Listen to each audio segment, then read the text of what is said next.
Adventures of Ellen White and the Pioneers. Baptism in the Ice. Church had been organized in Washington, New Hampshire. Many changes had taken place since that time. Delight Oakes, the schoolteacher daughter of Mrs. Rachel Preston, was now married to Cyrus Farnsworth. He was the brother of William Farnsworth, who was the first man to stand up in the same little church and say that he was going to keep the seventh-day Sabbath. And now Elder and Mrs. White had come to visit this church. "The Spirit of the Lord has impressed me that your church needs help," said Mrs. White. "Yes, I doubt if there's a church anywhere more in need of help than ours," Cyrus Farnsworth replied. "We've been without a minister much of the time, and some of our members have become worldly, and many of our young people are unconverted. The husband of one of our faithful sisters has written unkind things about Adventists. He has told our young people that you, Mrs. White, make up the stories you relate as visions, and that no one needs to pay attention to them. I believe that God has sent you here to help us." There were many children and young people in this place, but none of them were really converted. For instance, a young 19-year-old man had not yet given his heart to Jesus because he had seen too many faults in the older church members. He knew that his own father, who was the choir leader, had a secret sin which he thought no one else knew about. As this young man worked with his father in the woods, he saw brown tobacco stains in the snow, so he knew his father had been chewing tobacco while they were working. And then he saw his father quickly kick snow over it to try and hide the stains in the snow. While Mrs. White was speaking at one of the meetings on Sabbath, she recognized several people in the congregation whom she had seen in a vision, and for whom she had been given special messages. Two of these people were Mr. and Mrs. Newell Mead. They had suffered much sorrow and trouble, and had become discouraged. Mrs. White told them in the meetings that she had been instructed to tell them that God loved them, and that He would bring them safely through their troubles. Then Mrs. White also had a message for a young girl who had been a Christian, but had drifted away from God. The message God had given Mrs. White for the girl was that she had made a mistake in choosing to be with non-Christian friends. While Mrs. White was speaking to those people, the young 19-year-old man sat listening and thinking, "I wish Mrs. White would point out my father's secret sin." And then, as if reading his thought, Mrs. White turned to the young man's father and said, "I saw that this brother is a slave to tobacco.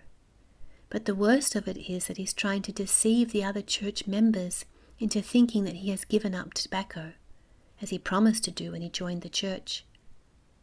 And now as the young man watched his father's face turn red with embarrassment from what Mrs. White had just said, he thought to himself, "Surely she is a true prophet.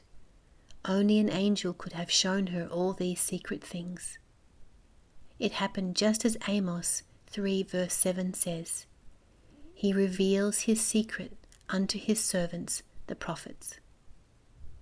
When Sister White finished speaking, those same people began to stand up, and one by one each person admitted that what she had said about him was true. Surely Numbers 32 verse 23 is true. "Be sure your sin will find you out."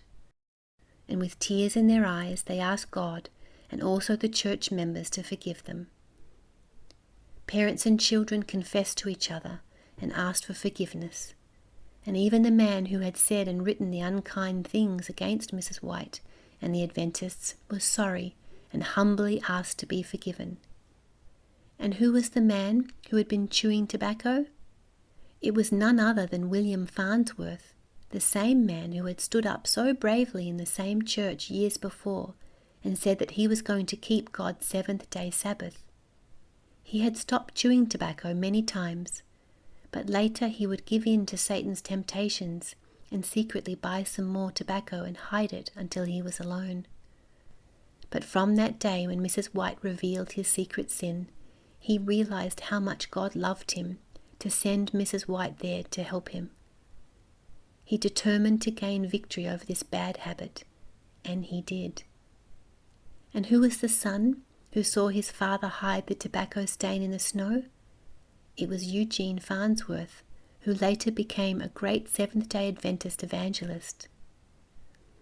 Even on Christmas Day, the meetings continued all morning as usual. A special appeal was made for the children and young people to give their hearts and surrender their lives to Jesus. 13 of them stood up, showing that they wanted to follow Jesus and to be baptized. That was the happiest Christmas the Adventist Company in Washington, New Hampshire ever had. The children were so happy about giving their hearts to Jesus. One young man, by the name of Fred Mead, had not been interested in religion. In fact, the neighbors had called him a wild boy. But in the meeting, he had taken his stand for Christ, and now he felt a burden and a longing to help win souls to Jesus. On Christmas afternoon, Orville Farnsworth took gifts to his cousins, Fred and Rosella Mead. "Come up to my room," said Fred. And then he turned to his cousin and said, "Orville, I'm going to be a missionary." "You a missionary? Surely you're joking." "No, Orville, I'm not joking.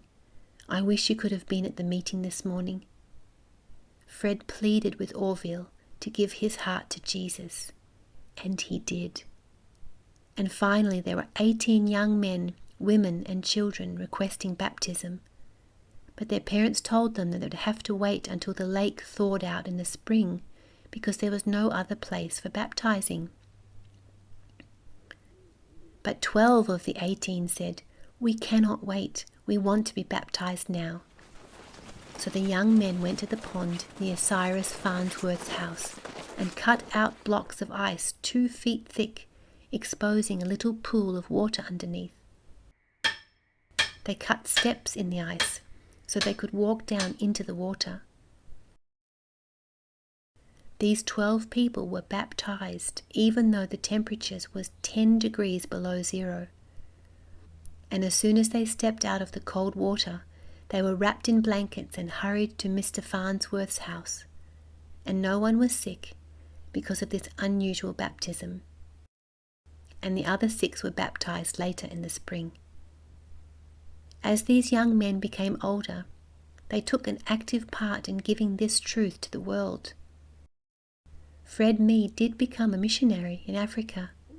3 of the young men became presidents of conferences, and 2 other young men became ministers, and 3 of the young women were Bible instructors, both in America and in foreign lands. And now their children and grandchildren are carrying the gospel message as ministers, teachers, Bible workers, and missionaries to foreign lands.